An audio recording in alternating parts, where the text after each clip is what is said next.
Hello, and welcome to Inside Jacksonville, a production of the University of North Florida School of Communication and the CW17. I'm Jessica Lee. We're here each month with stories about life on the First Coast. Vintage fashion is stepping back into the spotlight, and it's not just about nostalgia. From thrift stores to curated boutiques, old school styles are finding a new life with the younger generation.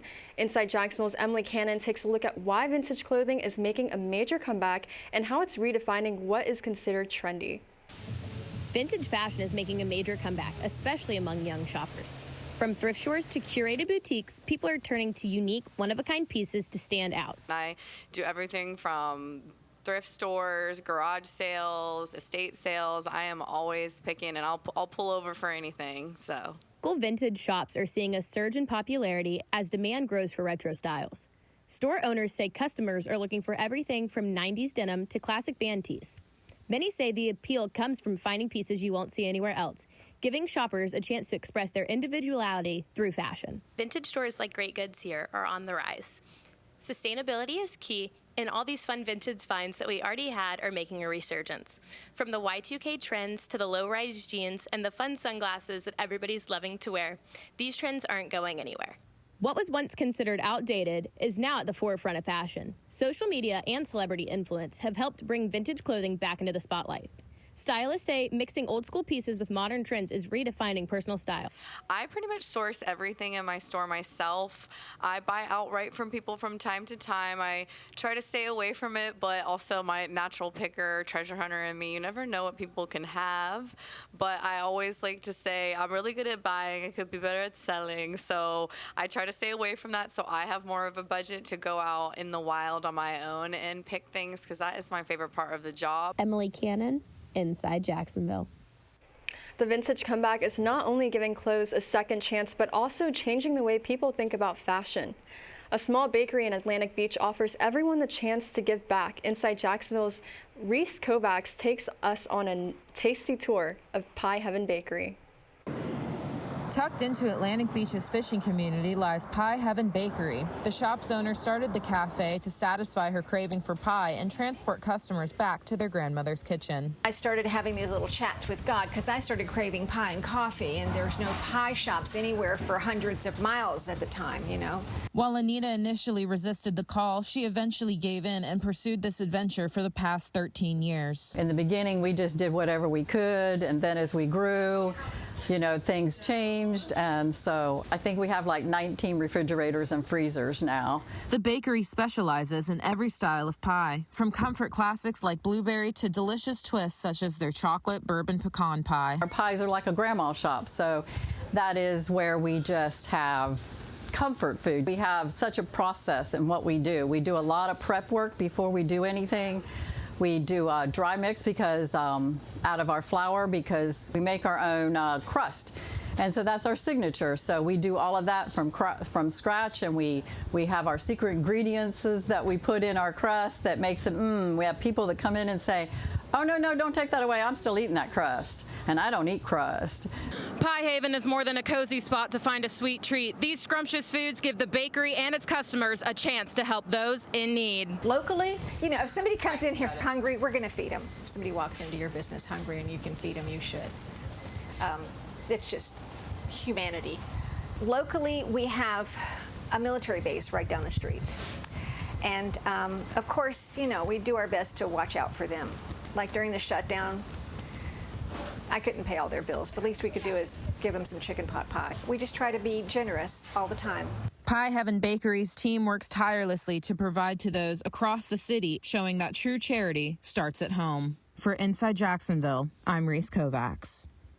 Pie Heaven Bakery creates more than delicious desserts. They create change across the community. To give back, go to pieheavencafe.com. Student government plays a role in many parts of campus life, but its purpose and process often go unnoticed by the average student. At UNF, the organization works behind the scenes to represent student voices and help shape decisions on campus. Inside Jacksonville's Isabella Lazo shows us how it all works. Nestled inside the University of North Florida's John A. Delaney Student Union is the Student Government Association, an organization designed to represent the voices of students across campus. Through meetings, discussions, and decisions that affect student life, members work to bring student concerns to university leadership. So student government is basically like student ran. We have leaders up there that work in the legislative branch, executive branch, and judicial branch. From approving funding for student organizations to discussing issues that impact campus life, members regularly meet to turn student ideas into action. So we allow any students to come to our office hours to express ideas that they want to. Students are also more than welcome to actually come to Senate meetings and express their voice or do anything, like say anything they would like to let Senate know. Or you can just come to the rotunda on the 3rd floor and just speak to one of us. We'd love to help and love to get your voice heard. Student government might not be something students think about every day, but it plays a large role in campus life. From helping fund student organizations to bringing student concerns to university leaders, the group works to represent the student body and help shape decisions that affect it. You should care because we directly affect you. We want y'all's opinions because what we do is to pass bills that benefit all of you. While many students may not see what happens behind the scenes, the work of student government can influence clubs, campus events, and student initiatives. For those involved, the goal is making sure students have a voice in decisions that shape their college experience. Inside Jacksonville, Isabella Lazo. From funding organizations to addressing student concerns, student government continues to serve as a connection between students and university leadership. Coming up, get an inside look at Jacksonville Wildlife Sanctuary, where tigers, lions, and other big cats are getting a second chance. Also after the break, how one local museum is bringing Mandarin's rich history to life throughout programs that educate and connect with community. This is Inside Jacksonville on CW 17. Mandarin Museum and Historical Society shares the stories of Mandarin's history and culture by providing engaging programs that educate and entertain the community. Inside Jacksonville's Sasha Koresh gives us a closer look. Tucked along the banks of the St. Johns River, the Mandarin Museum and Historical Society offers a glimpse into a quieter, older Florida. And so since 1989, the mission has been to share the stories of Mandarin's history, culture, and natural resources. Inside, visitors can explore artifacts, photographs, and stories that trace Mandarin's roots, from a small riverfront community to the neighborhood that it is today. They're a lot of times not used to seeing that there was actually a ship back in the 1800s that sank in the St. Johns River.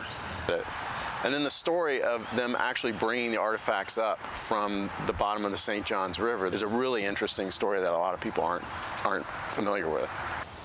So we have an incredible slate of programming throughout the year, and we do a spring and fall lecture series which features professionals from across Northeast Florida and beyond sometimes that focus on art, history, architecture, archaeology, things that we know will be of interest to our community. For decades, the Mandarin Museum has helped preserve the stories that shape this community. From historic homes to artifacts from early settlers, each exhibit gives visitors a glimpse into what life here once looked like. The community was longing for a place to gather and to connect with one another. And so, that's always our goal.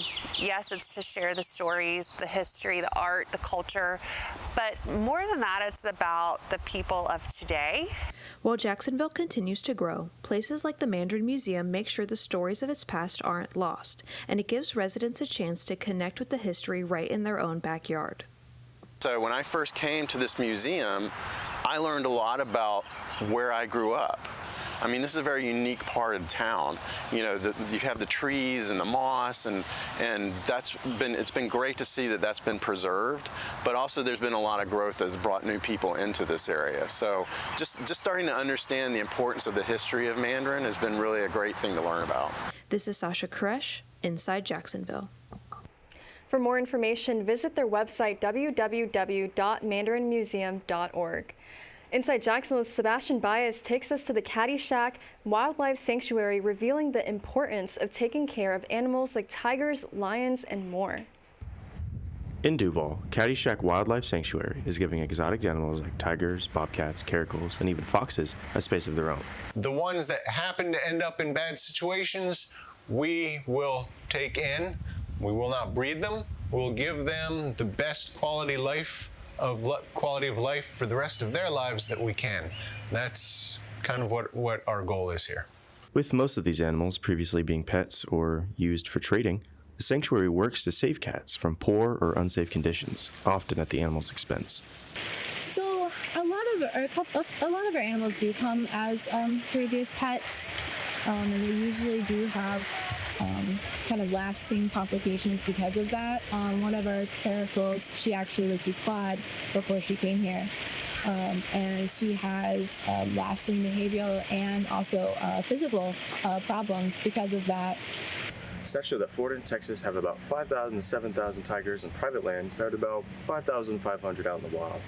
These animals are overbred in captivity, something that Caddyshack is educating the public about. Not everybody is responsible as the Jacksonville Zoo. We're talking about breeders who want to make $12,000 off of servals. So you can't sell photo opportunities with baby cubs. You can't do cub petting anymore. So that is illegal now too, which is excellent. They used to be bred for that. But it's never just cats. While big cats are the focus, Caddyshack has housed other species, including bears, foxes, and even a couple horses. So we do not necessarily focus on tigers. The focus is really on cats. We don't want to overextend ourselves. We're a small organization, so we want to get very good at taking care of a specific set of animals and be able to take them in. For us, these animals might seem like a brief stint in a long story. For them, however, their lives rest entirely on sanctuaries like Caddyshack, giving them the care and safety they deserve. Sebastian Baez, Inside Jacksonville. Visit caddyshack.org for more information on how to support the sanctuary for upcoming events and opportunities. A local gallery tucked away in downtown Jacksonville creates a space for independent artists to showcase their work. Inside Jacksonville's Alyssa Bice takes us inside Southlight Gallery.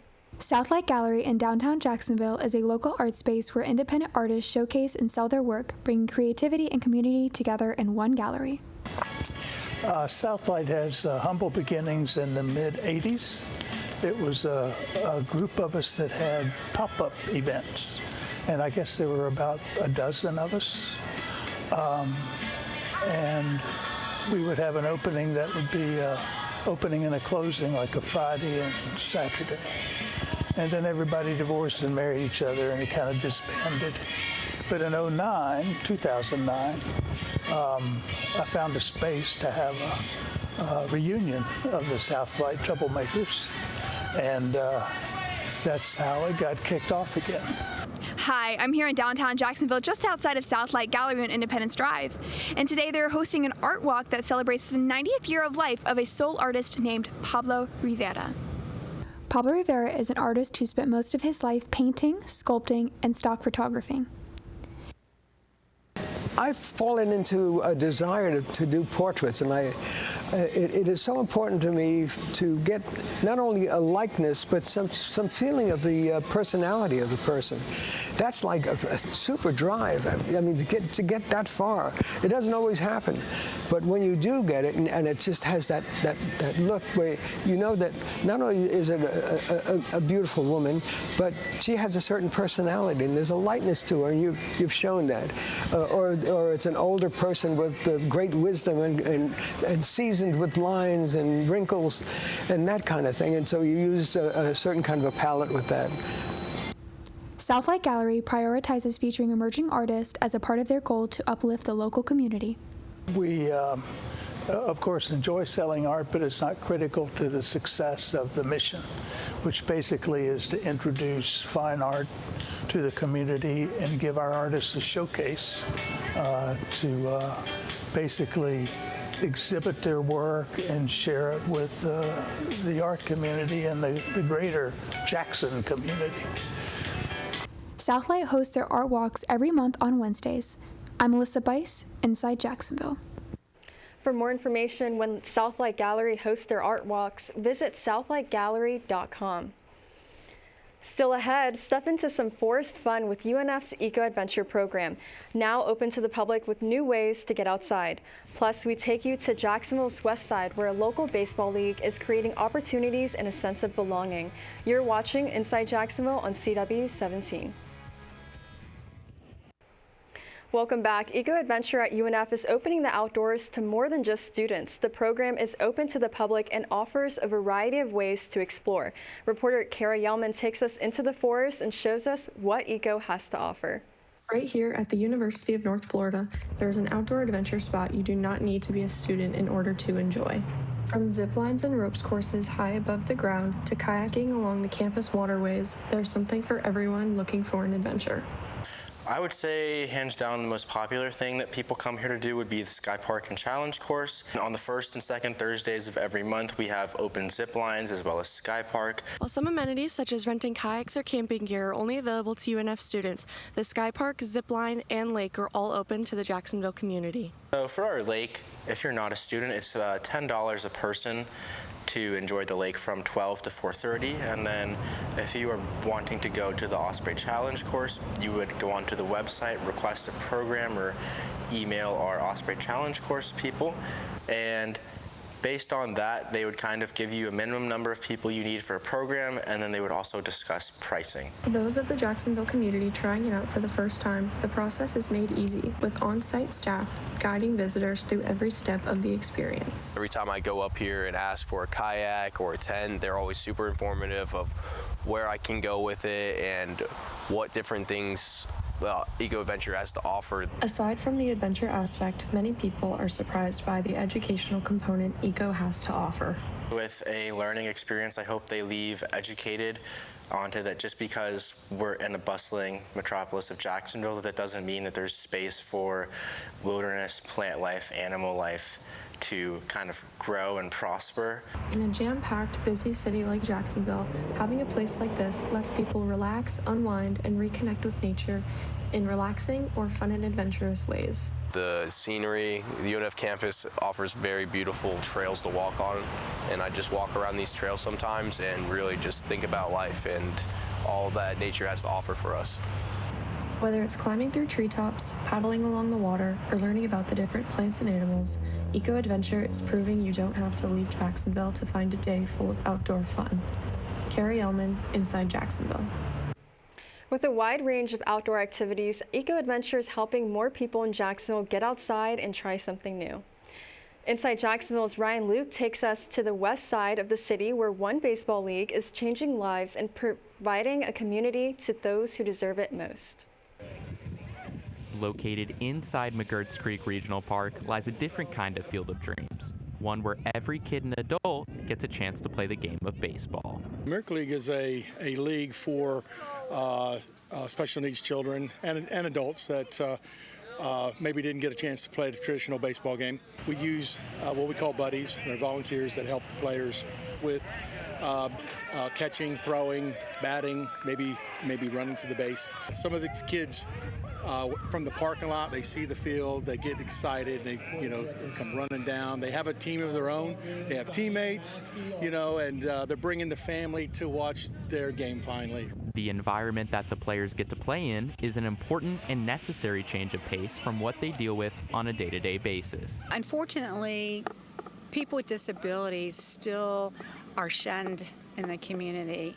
Out here, nobody looks at your disability, so here they can be themselves and be around the same type of people. We're like a family out here, so everybody likes to come and see everybody. They can't wait to start again. For one mother, getting involved with a group and participating in baseball has leveled the playing field for her son. There aren't a lot of sports that's available for him to play. He has autism. Out here, he feels like he is part of the team, which he is, and there is a great support system. It has built up his confidence, and it does give him a talking point because sometimes he does have a hard time starting conversations. The athletes themselves are a great indicator of the impact of the league, and there are no shortage of positive reviews and appreciation. I just love it so much. I love to be with my buddies and my friends. In baseball, it's fun. I'm having a good time with people like the get to get some stuff, metal, food, a lot of stuff. The food is really good. With the bat finally in their corner, every rounding of a base and crossing of home plate isn't just the end of a play, but a moment worth celebrating. Ryan Luke, Inside Jacksonville. For more information on how to get involved in the league as a buddy volunteer or a player, visit their website at jacksonvillemiracleleague.org. Have a love for reading? Head down to Jacksonville's first romance-only bookstore that combines reading and candles for an immersive experience. Inside Jacksonville's Emma Pochelle takes us into the story. Really nailing it here. Candlelit Books, located in Bay Meadows, Jacksonville, combines romance books with candles. I am strictly a romance reader. When visiting bookstores, I noticed that none of them were specialized in romance. If you wanted to go to a specialty store, you had to drive at least 2 hours. So I wanted to kind of fill that gap for Jacksonville. When they opened in fall of 2025, their mission was to ignite the flames of romance in the hearts of their readers by curating an exceptional collection of love stories from various subgenres and pairing certain books with the perfect scent.